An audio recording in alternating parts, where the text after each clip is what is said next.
God bless the great state of Wisconsin.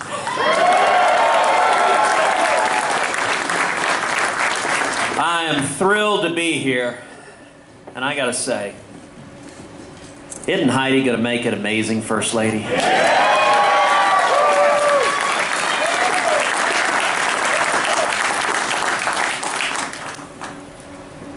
You know, Heidi's been in the news the past couple of days. And let me just say, although the views of some might differ, I think Heidi Cruz is the most beautiful, extraordinary, generous, loving, amazing, fantastic woman on the face of the planet.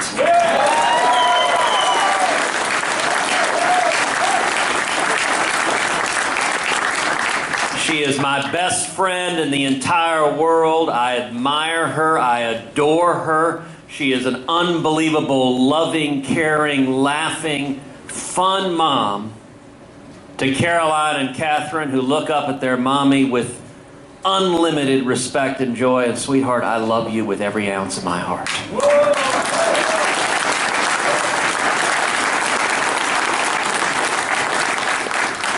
I'm thrilled to be here with you all today. Thank you for coming out. You know, you can learn a lot about a word by studying its roots, its history. If you look at the roots of the word politics, there are two parts. Poly, meaning many, and ticks, meaning blood-sucking parasites. And that is a fairly accurate description of Washington, D.C. But you know what? We're here today for something a lot more important than politics. We're here because our country's in crisis.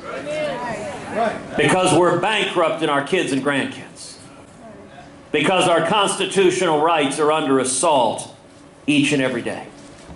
And because America has receded from leadership in the world, and it's made the world a much more dangerous place. That's right. That's right. And yet I am here today with a word of hope and encouragement. All across Wisconsin and all across this country, people are waking up, and help is on the way.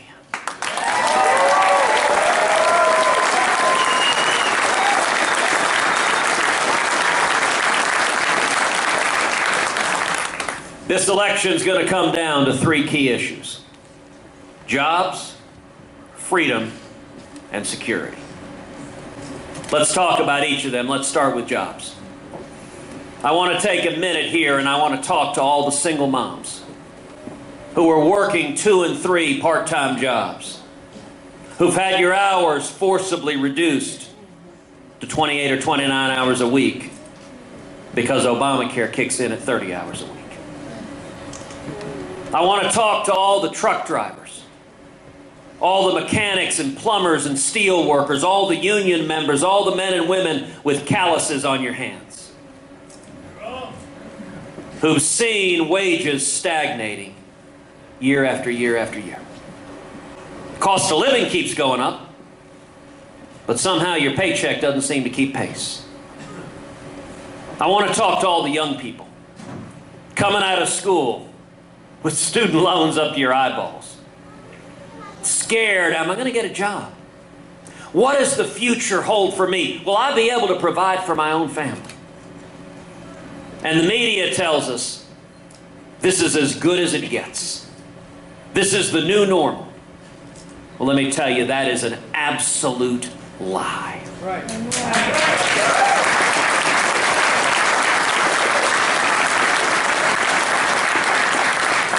You know, it's easy to talk about making America great again. You can even print that on a baseball cap. But the real question is, do you understand the principles and values that made America great in the first place? The heart of our economy is not Washington, D.C. It's not government. The heart of our economy is small businesses all across the United States of America.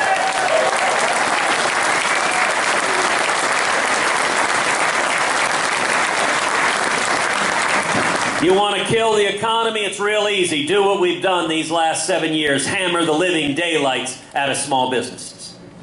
You want to see the economy take off? Then take the boot of the federal government off the back of the necks of small businesses.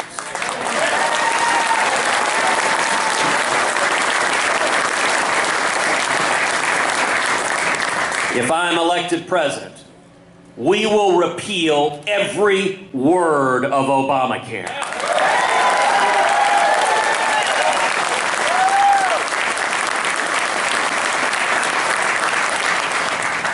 It's the biggest job killer in America, and in its place, we're going to pass common sense health care reform that makes health insurance personal and portable and affordable and keeps government from getting in between us and our doctors. Yeah.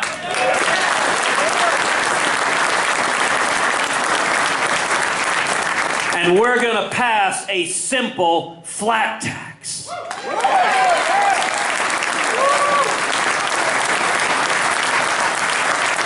Where every American can fill out our taxes on a postcard. And when we do that, we should abolish the IRS.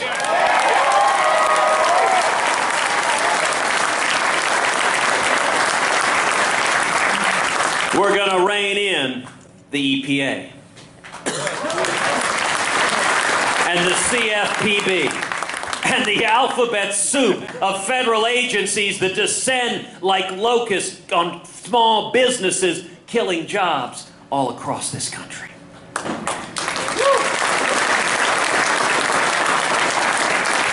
And we're going to stop amnesty and secure the borders and end sanctuary cities and end welfare benefits for those here illegally.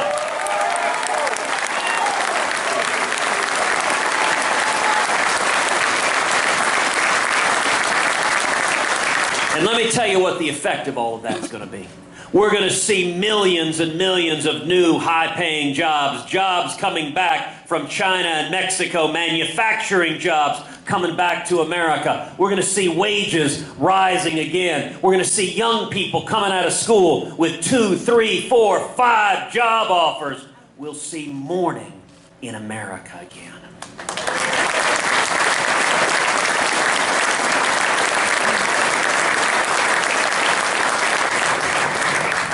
The second critical issue in this election is freedom.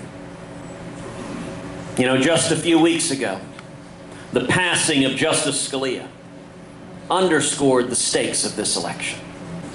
It is not one, but two branches of government that hang in the balance. That's right. We are one liberal justice away from a radical 5-justice left-wing majority, the likes of which this country's never seen.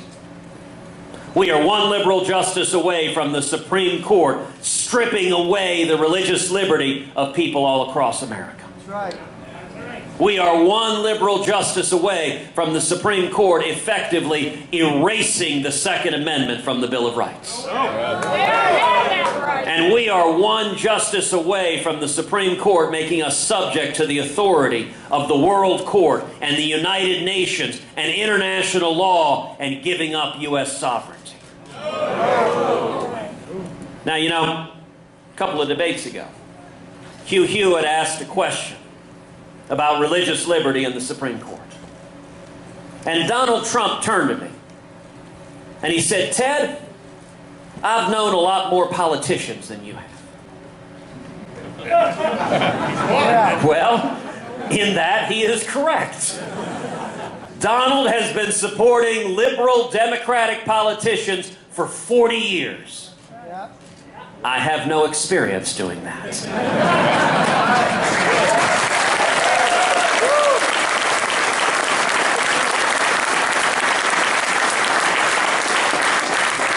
But Donald continued, he said, "Ted, on the Supreme Court on religious liberty, you got to learn to compromise. No. You got to learn to cut deals with Democrats and go along to get along."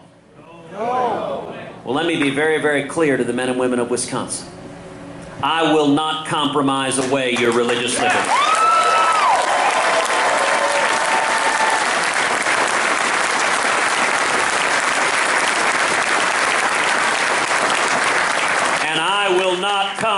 prize away your Second Amendment right to keep and bear arms.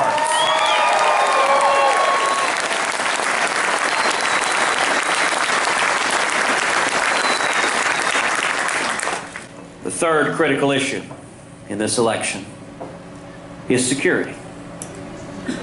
All of us were horrified 2 days ago at yet another terror attack, this time in Brussels.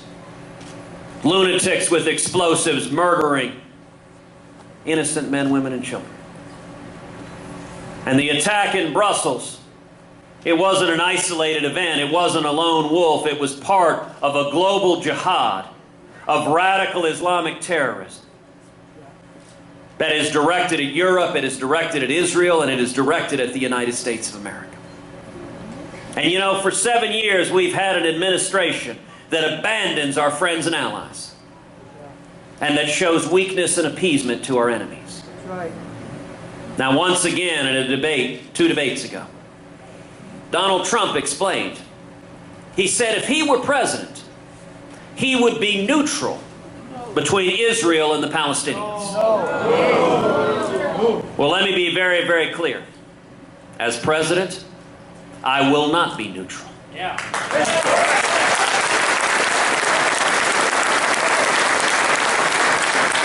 America will stand unapologetically with the nation of Israel.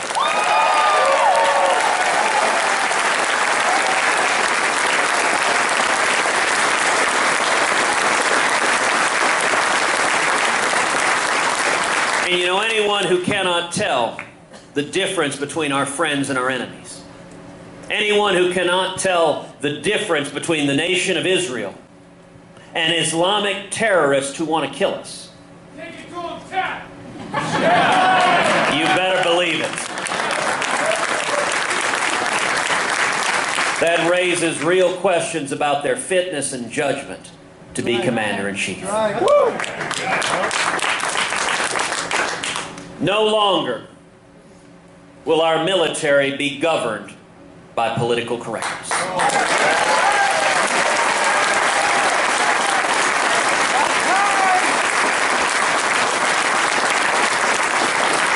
In the wake of these terror attacks, whether in Paris, whether in San Bernardino, whether in Brussels, we have a president, President Obama, who goes on television and refuses even to say the words radical Islamic terrorism. Yeah. Instead, he lectures Americans on Islamophobia. Yeah. Well, enough is enough. That's right.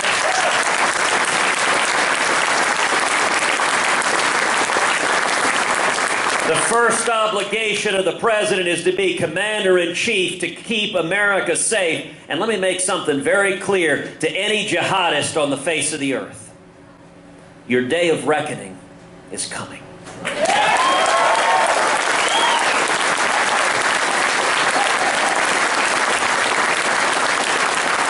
In January 2017, we are coming for you, and we are not coming to negotiate. We are not coming to sit down and talk. We are not coming to arrest you and read you your rights. If you are waging jihad against America, we are coming to kill you.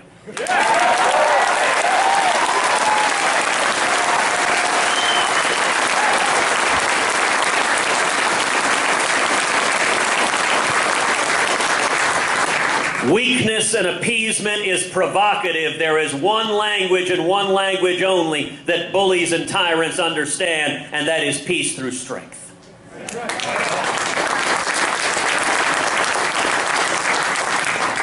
For 7 years, we've seen our military undermined. Yes. We've seen readiness degraded. Yeah. We've seen the morale of the troops plummeting. Yeah. And you know what? America as a nation, we have seen this before. We have seen another left-wing Democratic president, Jimmy Carter, weaken and undermine the military. Yeah.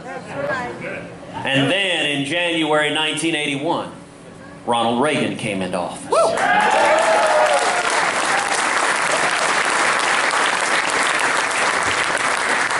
And what did Reagan do? Reagan cut taxes, he lifted regulations, the economy took off, millions of new high-paying jobs that generated trillions in new revenue for the federal government. And Reagan used that revenue to rebuild the military, and we bankrupted the Soviet Union and won the Cold War.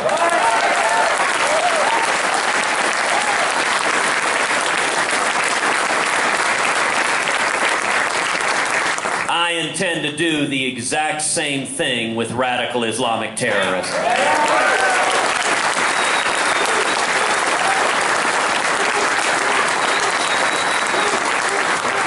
We're going to repeal Obamacare, pass a flat tax, pull back the regulators, stop amnesty, and we will see millions and millions of new jobs, manufacturing jobs coming back to Wisconsin. We will see trillions in new federal government revenue, and we will use that money to rebuild our military so it remains the mightiest fighting force on the face of the planet.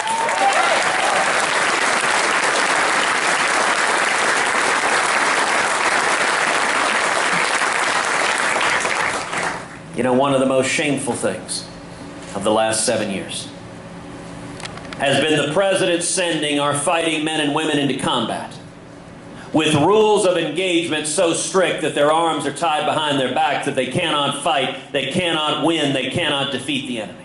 That's right. That's right. That is wrong. It is immoral.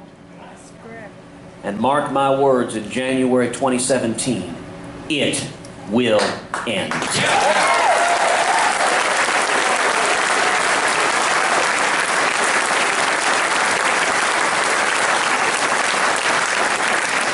America has always been reluctant to use military force. We are slow to anger. But if and when military force is needed, we should use overwhelming force, kill the enemy, and then get the heck out!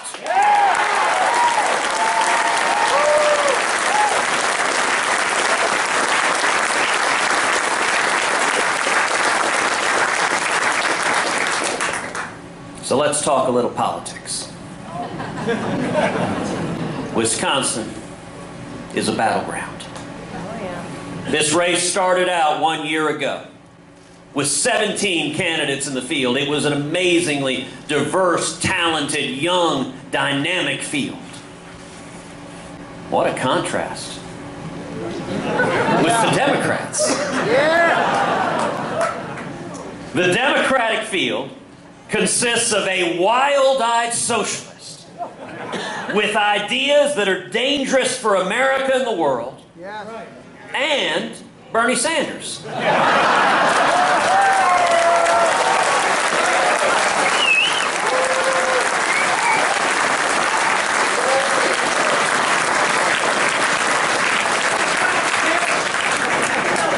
And you know, during the course of the whole primary this year, we've seen the Republican field narrow and narrow and narrow. And as we arrive here in Wisconsin, this is now effectively a two-man race. There are two candidates and only two candidates who have any plausible path whatsoever to winning the Republican nomination. There is one candidate and only one candidate who has beaten Donald Trump over and over and over again, and who can and will beat Donald Trump for this nomination.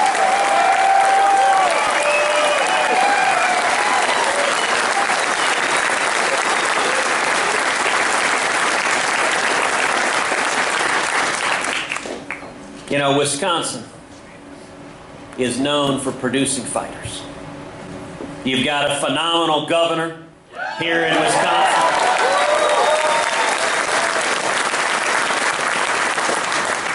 We're in the hometown of the new Speaker of the House.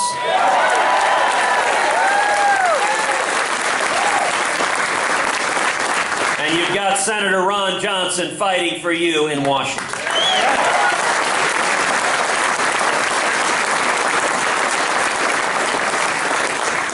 You know, I have to say, when Governor Scott Walker stood up and led the fight against the union bosses of the public employee unions, and when millions and millions of men and women across Wisconsin stood with Governor Walker, That fight inspired millions of Americans across this country. It inspired me. It inspired Heidi. It showed that when we stand together as we the people, we can beat the special interest and we can end the corruption. Yeah. Right.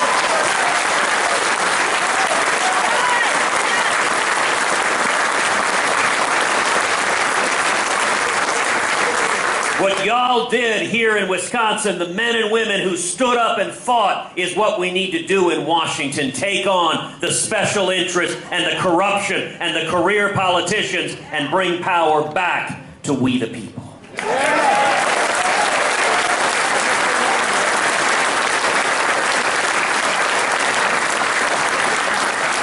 So where is this race?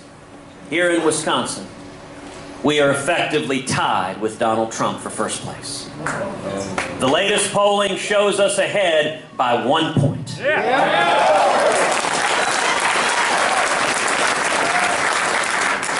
Now, the entire country is looking to Wisconsin. Wisconsin has a national platform, a national megaphone.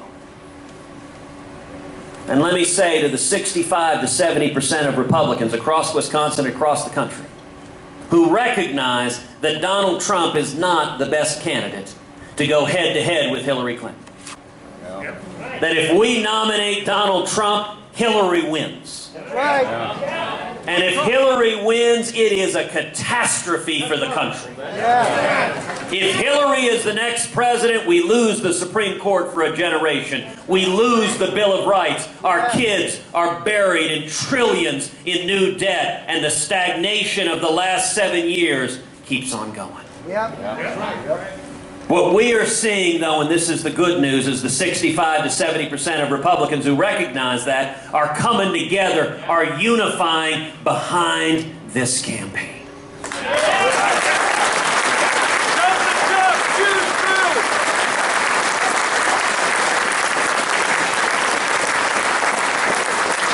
And a victory here in Wisconsin will have powerful national repercussions, will impact each and every primary coming up after this.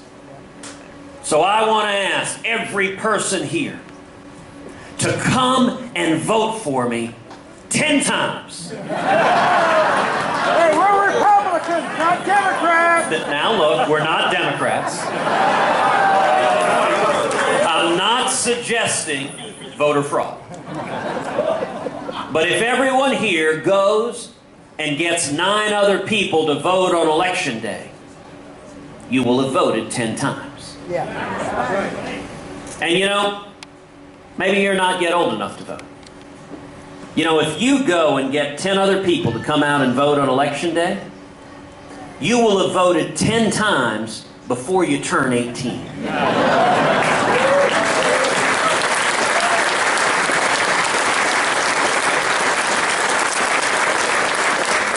That's how we win. This election will be waged friend to friend, neighbor to neighbor, pastor to pastor. Each and every one of you. I ask you to pick up the phone and call your friends, call your family, call your loved ones, and say, please, come out and vote. Stand with me. This election, it matters to me. It matters to my kids. It matters to my grandson. Yes. If we stand together, that's how we win. Yep. You know, it took Jimmy Carter to give us Ronald Reagan.